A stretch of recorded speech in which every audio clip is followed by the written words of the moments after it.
Mirasee.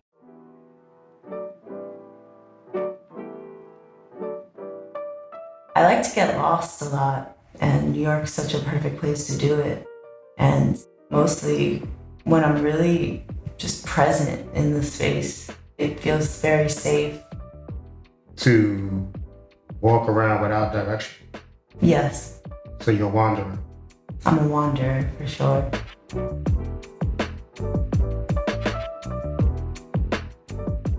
I am Esco Wilson, and this is the Self-Awakened Lifestyle. I'm a lifestyle designer and performance coach, and I've helped hundreds of professionals learn how to tap into the power of their innate potential and thrive on a whole new level. I've seen lives change. I've seen my own life change, and I want to help more people. That's what this podcast is all about, bringing my own experience together with scientific principles and holistic practices to help listeners enhance their personal and professional performance. In each episode, I guide my guests through a difficult issue or challenge, and through the mind-body-spirit connection, we will expand what's possible.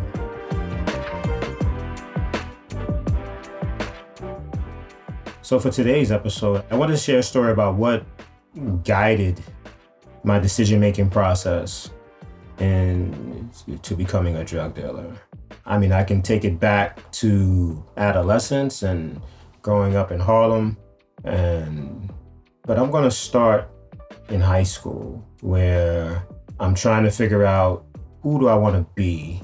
Who am I becoming as somebody who is going to have to take care of themselves, who's going to be responsible for creating the life that they're creating as an adult?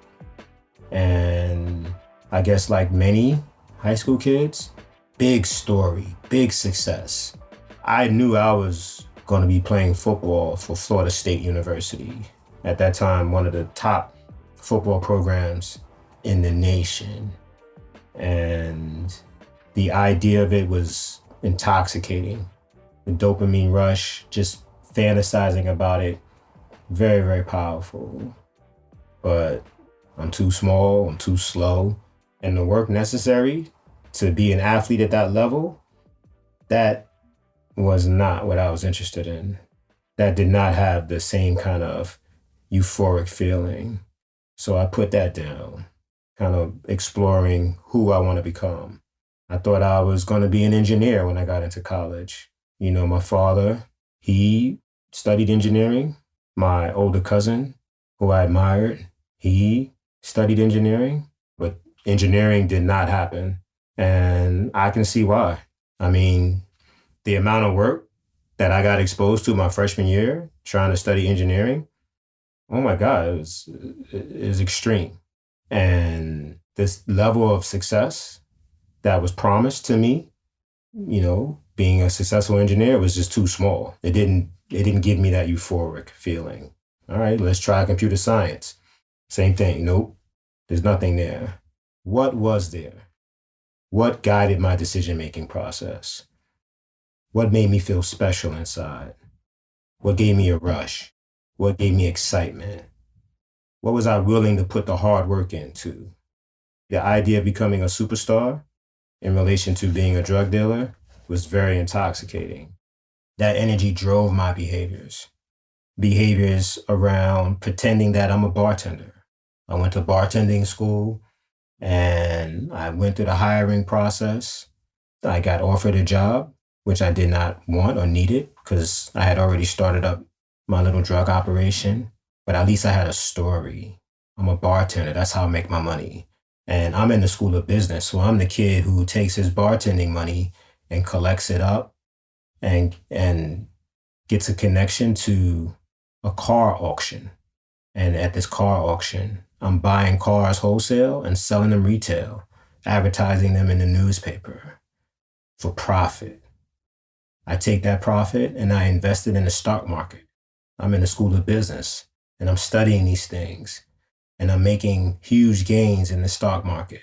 And this was the time where e-trading started to explode and I'm doing very well. This is the story that I'm telling people. This is the story I'm telling myself. This is what's guiding my behaviors and the euphoria. I'm reading books by Warren Buffett. I'm reading The 7 Habits of Very Successful People.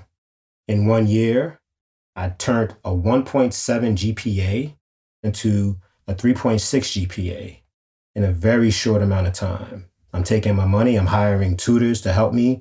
I'm going to office hours with the professors. I'm totally engaged in the process of being an elite student. I become a vice president of student organization. We're running fashion shows and we're throwing big events at the school. All the while, I'm driving a Lexus. I have my own apartment. I remember there was this clothing line, and the clothing line was called Esco, and it was spelled exactly like my name, ESCO, and it was a hip hop clothing line. And people thought that I owned the clothing line.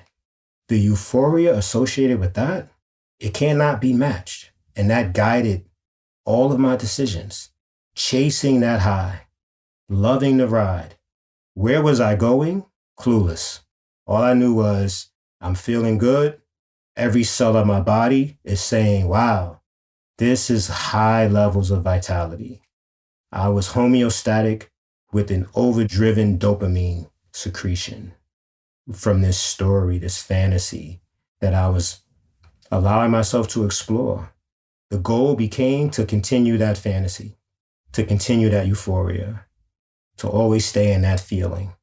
I was addicted to that feeling of being admired for, wow, look at this guy, being that student, living that secret life, putting myself into that level of risk, all the while studying at the highest levels.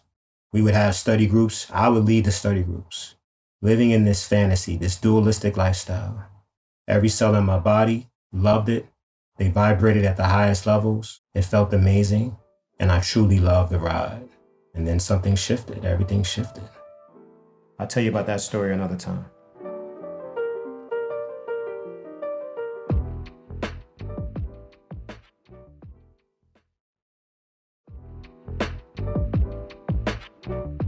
I bring all of that up because my guest on today's podcast, Shaneeka, has an amazing story to share and a very interesting mental process around making decisions, around figuring out what is the next best step for her to take in her life as a creative person.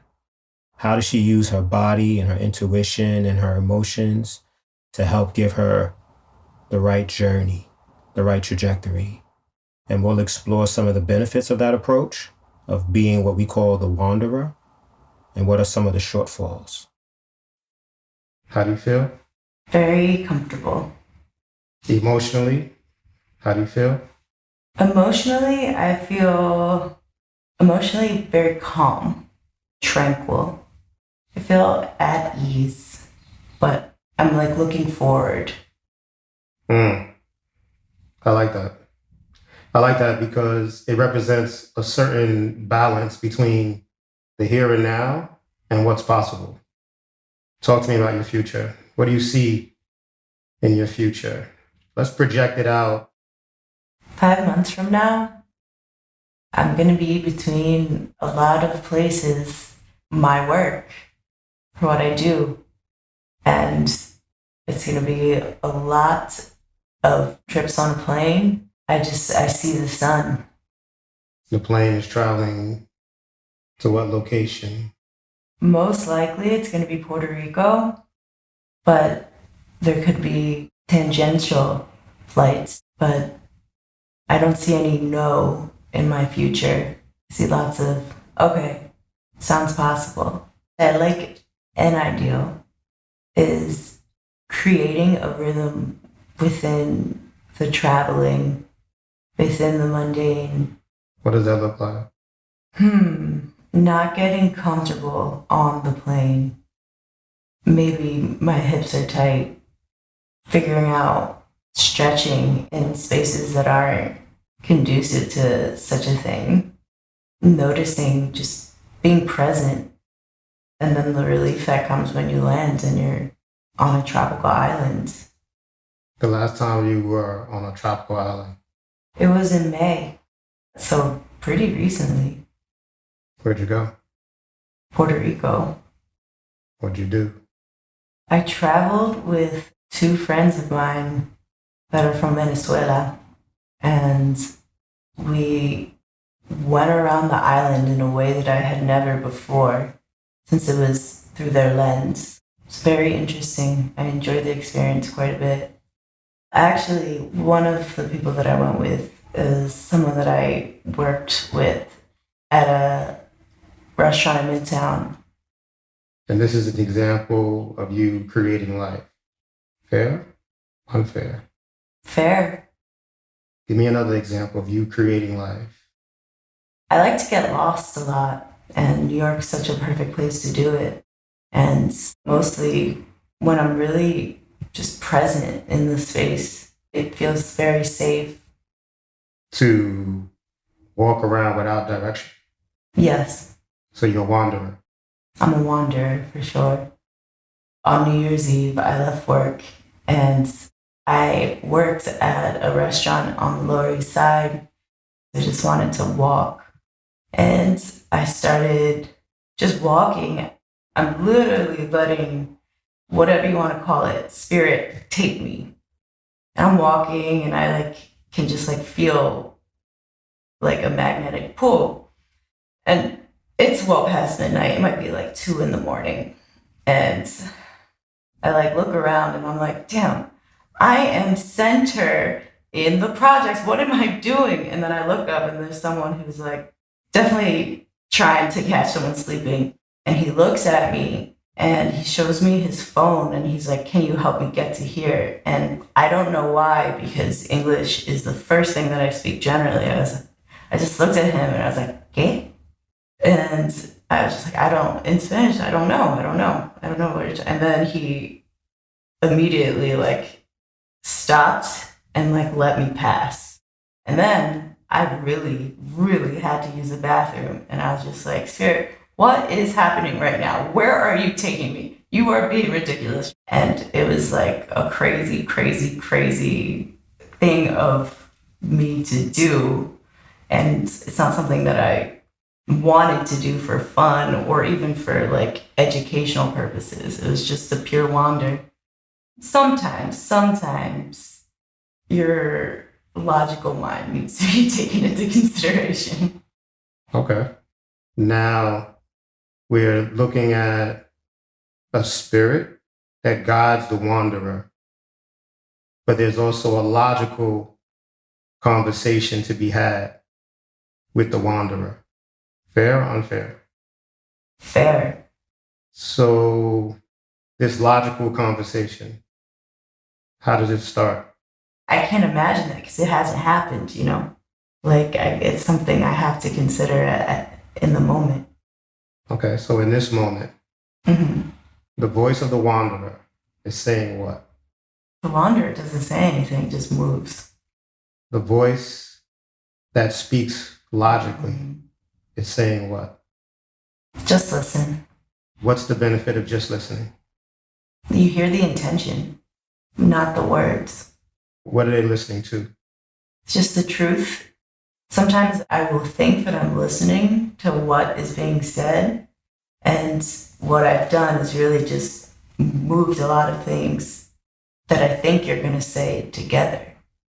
And that's not listening, just guessing. And to listen is to really hear you with all of my senses, listen, see what you mean. Just being present is the best to really hear. That sounds very logical. Can you hear that? Can you hear that truth? Yes. So being very present, I heard a couple things. Listening with all 5 senses. And there's a combination of senses. So you can see what I'm saying, you can feel what I'm saying, and go beyond the concepts of my words, but into the energy and the vibration of the conversation, the frequency of our interaction, of our engagement.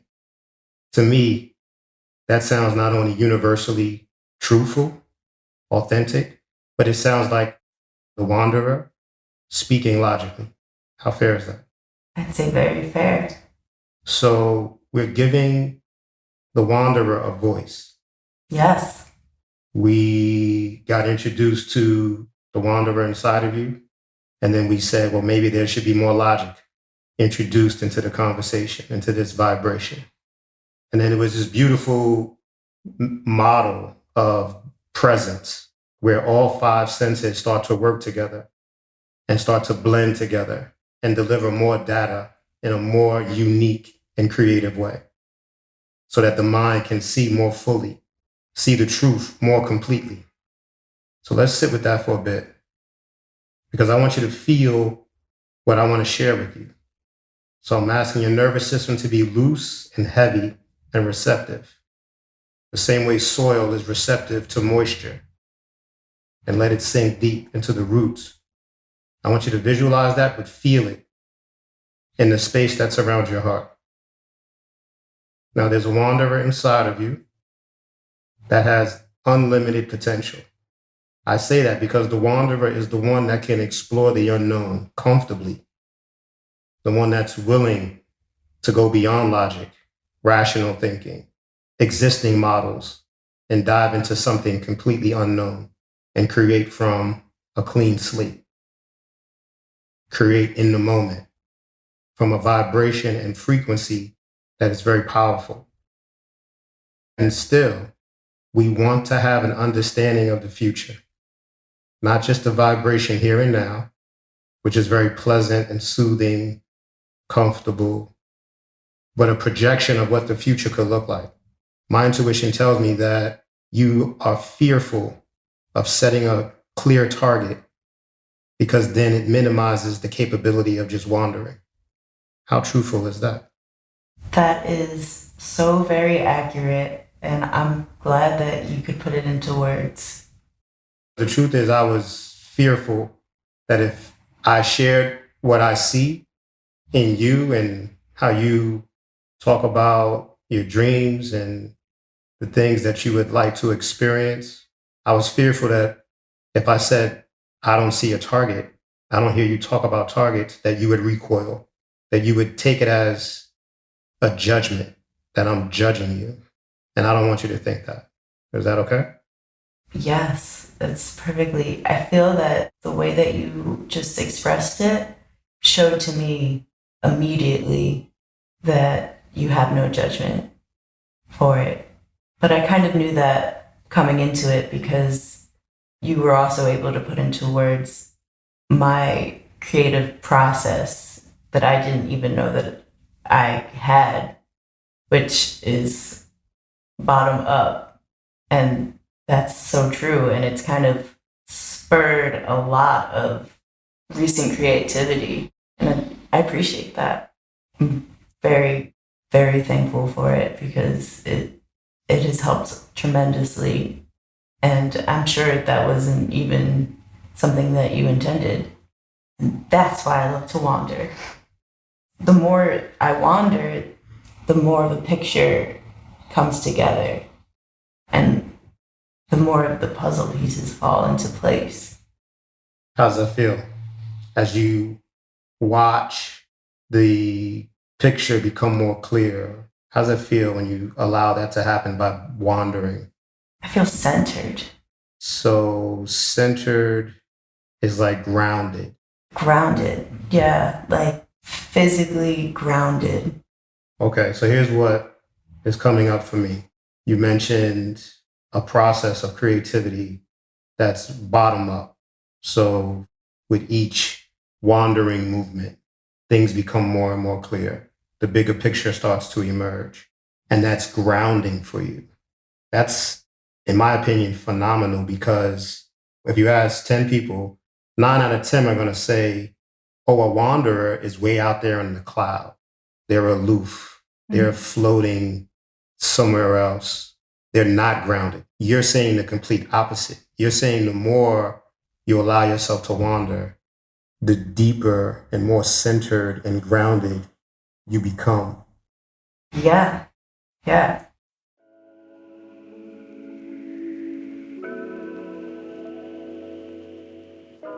So, bottom up process. Let's understand what that is by exploring what a top down process might be. And that's very common. I'm laying on the couch and I'm talking to a thought leader or a psychiatrist, or I'm listening to this podcast and ideas are flowing through my consciousness and stimulating emotions, which lead to behavior, which leads to actions and outcomes. So that's your typical top-down process. A bottom-up process is turn off all the concepts, turn off the narratives, and focus on cellular intelligence. So from the cells and awareness of how I'm doing internally, that's how we can begin to understand a bottom-up process. And I feel homeostatic. I feel great.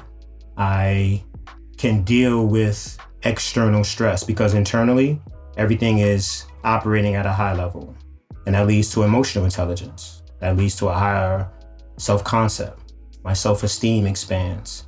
I have mental dexterity because I have emotional intelligence. And I think we spend way too much time creating plans and ideas and huge philosophy and strategies from our fragmented selves. We're upset and we create this whole narrative and we get on the calendar and we actually commit to actions that are stimulated from our smaller self. So this understanding of a bottom-up process applies to Shaneeka because her exploration, her wandering, is a grounding process for her.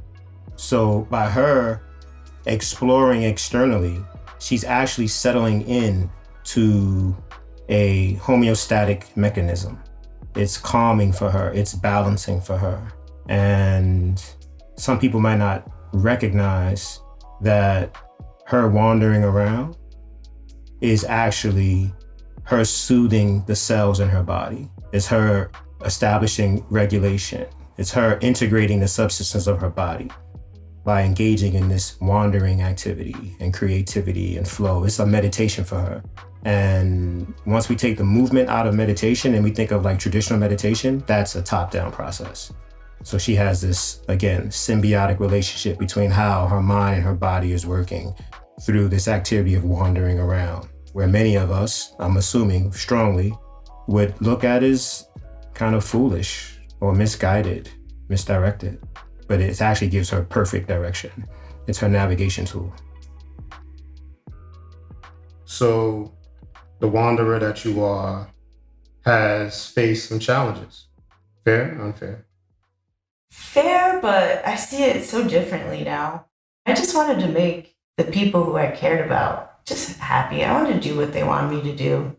I'm hearing people pleasing. Uh-huh. But it wasn't because of being scared. So they can leave you alone. Yeah, but then they don't, is the problem. In the past, my form of lashing out is like pulling away and not giving access. And that's what I did for a long time with my family. And didn't people please? And I should have just listened. Just listen. Actually listen. So I started being like, okay, what do we fight about? Who cares? Like, are you happy? If you're happy, I'm happy. But with your employer, it's hard to see them as you. Well, you know, working in any industry, but like especially restaurants, like I started being a server in a fine dining restaurant at 18. So I just learned, I just became accustomed to this like very rough industry and moved through it. And then I got very, very good at it. And then I was like, all right, what is this? What am I doing? And I mean, I wandered into it and I'm wandering out of it. I worked in restaurants all throughout high school, and my dad especially had really high hopes for me to go to college. I knew how much I hated school in general. And learning is so fraught and it's so from one perspective in that kind of like contrived space. So I didn't want to do that to myself. How do you go about learning? I want to be mindful of the word or the phrase learning in this context, meaning there's a lot of highly educated and accomplished people who actually agree with you around structured academia and how limited it is in terms of developing a robust, complex, mental process that allows people to frame problems, think outside the box, create from scratch. So I appreciate what you're saying. Yet and still, this is where the wanderer can kick in. Meaning, the wanderer loves to explore, and learning, especially outside the box, in the unknown, is just unlimited. What journey of learning would really be fulfilling, would really be grounding for you? Honestly, it's unlearning. It's unlearning, not just going on some learning exploration. It's unlearning. What are you unlearning? Oh my goodness, so much. So, for example, I was like, Dad, I didn't go to college, but I'll be the smartest person. And I thought I was. And now I'm learning that is a dumb structure to put intelligence inside of. And the more that I learn, the more I realize that I don't actually know anything. I am given, the answer constantly by everything around me. Everything around me, if I'm listening, actually points me to the right direction. And outside of that, it's arbitrary. And then that raises the question, why are you trying to put me in a subservient position? Because what is the point of this? So, people who walk around in this highly intellectualized identity that I'm very, very smart, and here's my credentials, and here's my argument for why I'm so smart, are actually just faking it. That's what I'm hearing. What the reality is in comparison to universal intelligence, all we can do is tap into it and receive what it has to offer in the moment. Is that where you're coming from? Yes. If you're feeding yourself information constantly, I used to do it through, I watched a lot of documentaries. Mm-hmm. But whatever it is, you're taking that in and you believe that that's yours. When really you had to source all of this stuff. I know that sounds like almost like banging my head against the wall, but that's why I don't get stuck in that loop for too long. I also feel more strongly about it from experiencing others not understanding the words that I say a lot of the times and figuring out how I could have changed it for them to understand better. Beautiful. Perfect. So in terms of good vibes, in terms of sharing access to universal intelligence, there is something to be said about articulating an idea that others can digest. Absolutely. That's where I want to challenge you. Mm-hmm. I want you to wander. I want you to explore. I want you to open up and have access to ideas and perspective that nobody else has ever thought of.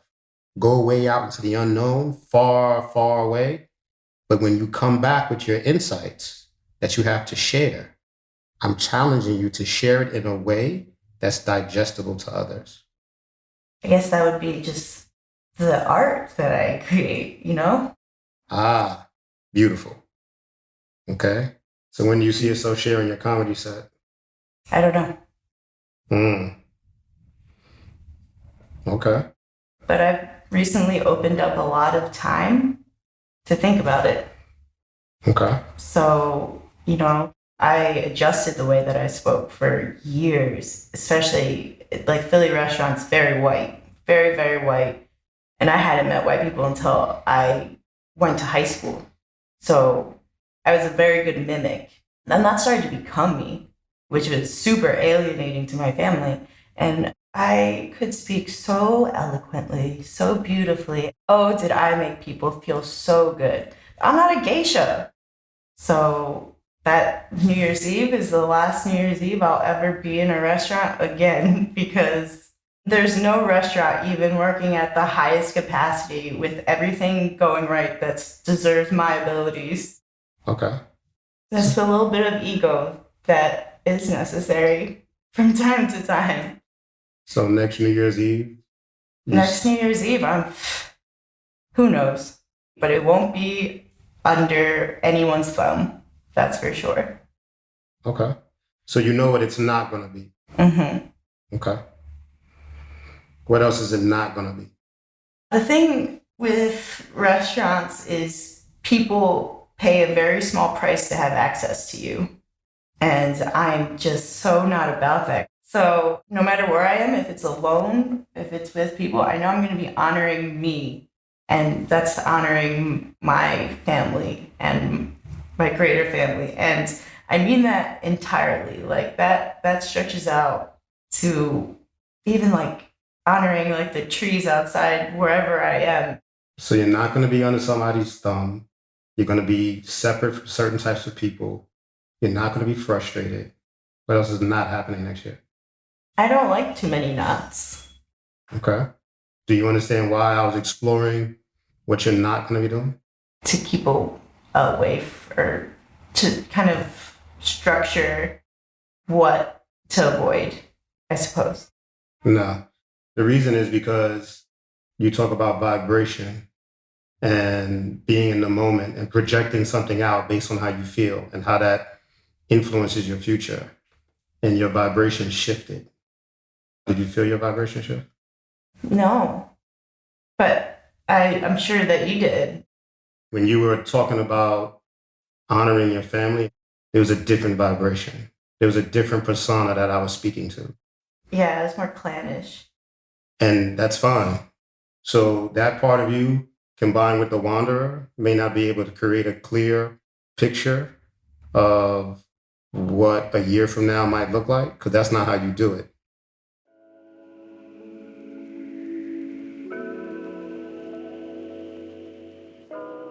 The huge energy shift is very important for somebody who uses energetic expression and intuition and discernment and is relying on their instincts to guide them as they wander.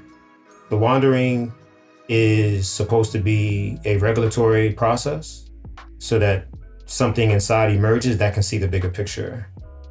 So Shaneeka gets triggered, and her trigger is, being a servant of certain types of people who she believes is engaging with her in a way that violates her values, that violates her tribal identity with, her family and her ethnicity.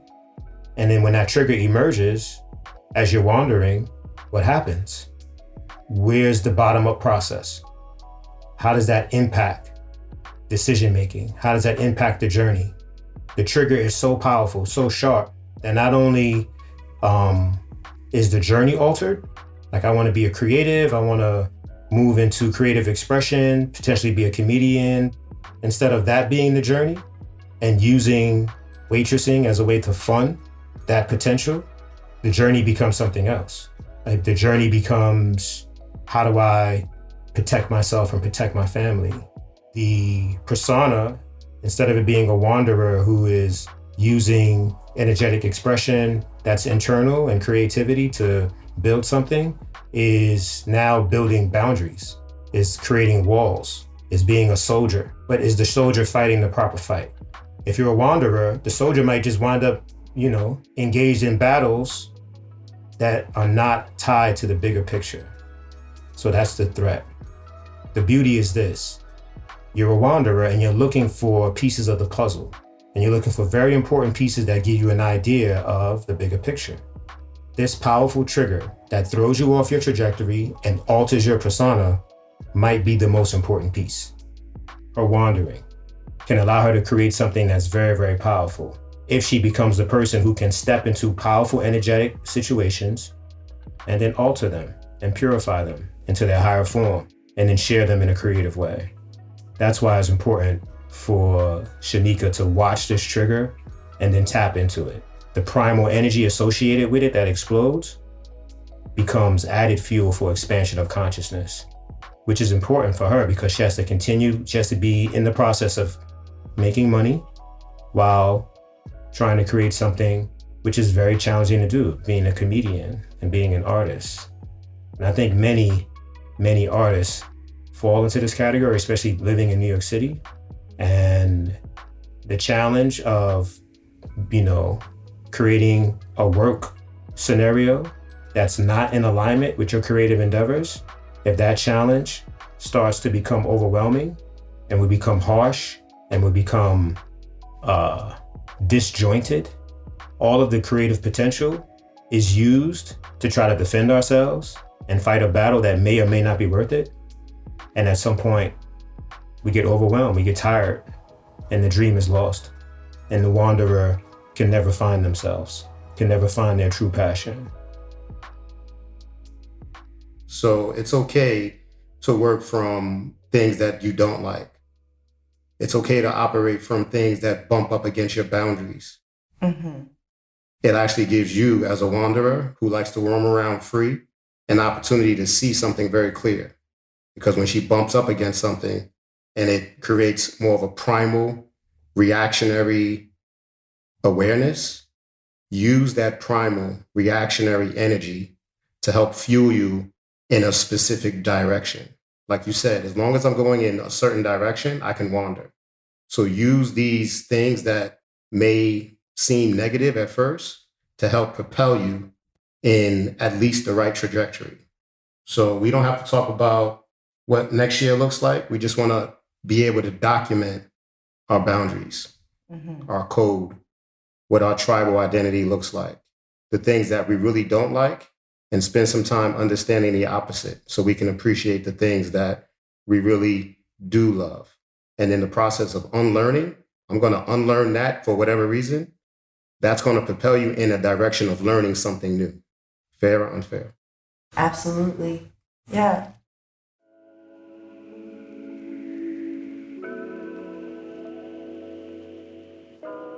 So here are some reflections, some ideas, some insights that truly resonated with me throughout the podcast. And one is this idea of cellular intelligence as a primary guiding mechanism in any moment. The beauty of it is no matter the situation, the type of social engagement that we're involved in or the environment that we find ourselves in, we can slow down and see if there's a certain vibration that we can tie into or that we can associate with cellular health.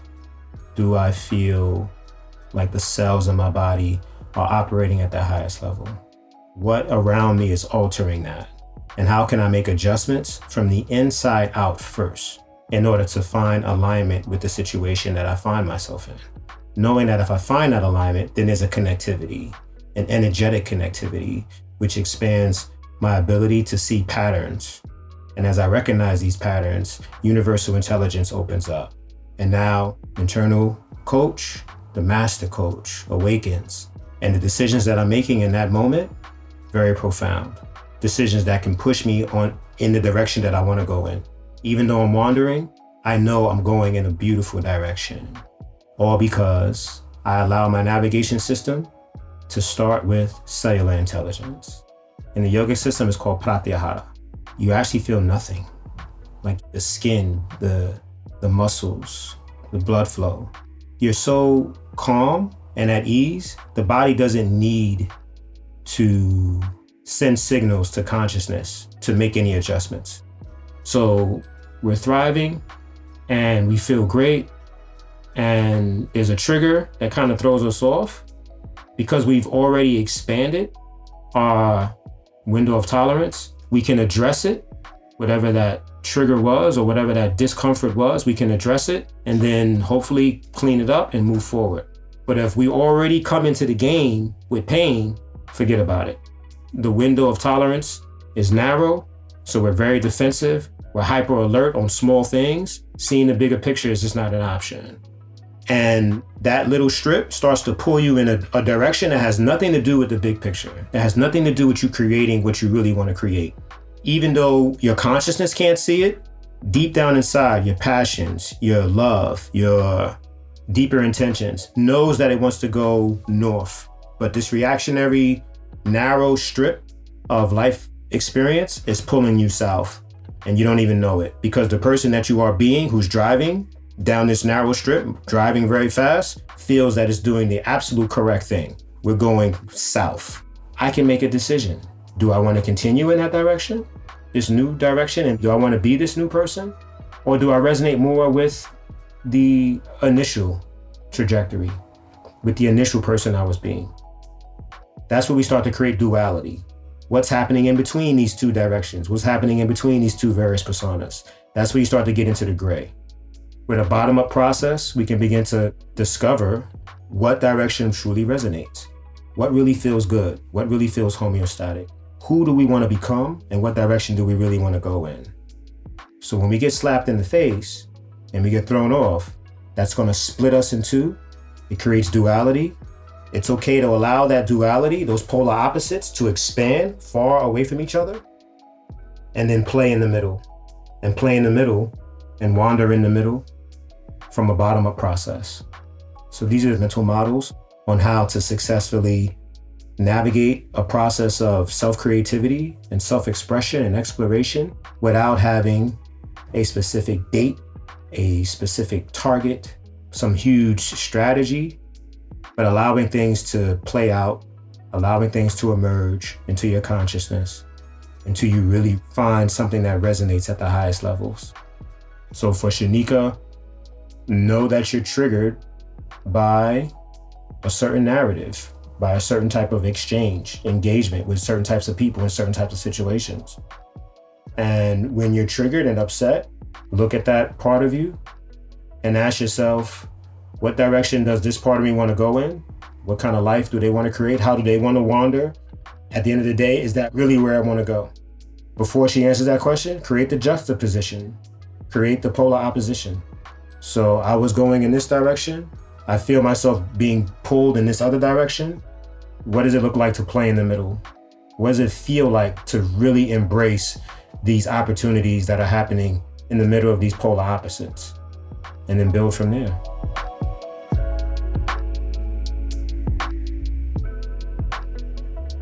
I am Esco Wilson, and you've been listening to The Self-Awakened Lifestyle. You can find out more about me at selfawakenedlifestyle.com. I'd like to thank Shaneeka for coming to the show today. The Self-Awakened Lifestyle is part of the Mirasee FM podcast network, which also includes shows like Soul Savvy Business and Just Between Coaches. This episode was produced by Cynthia Lamb. Melissa Deal assembled the episode. Danny Eni is our executive producer, and post-production was by Post Office Sound. So you don't miss upcoming episodes, please follow us on Apple Podcasts, Spotify, or wherever you're listening right now. If you like the show, please leave us a 5-star review. It really does help us out. Thank you so much for listening, and we'll see you next time.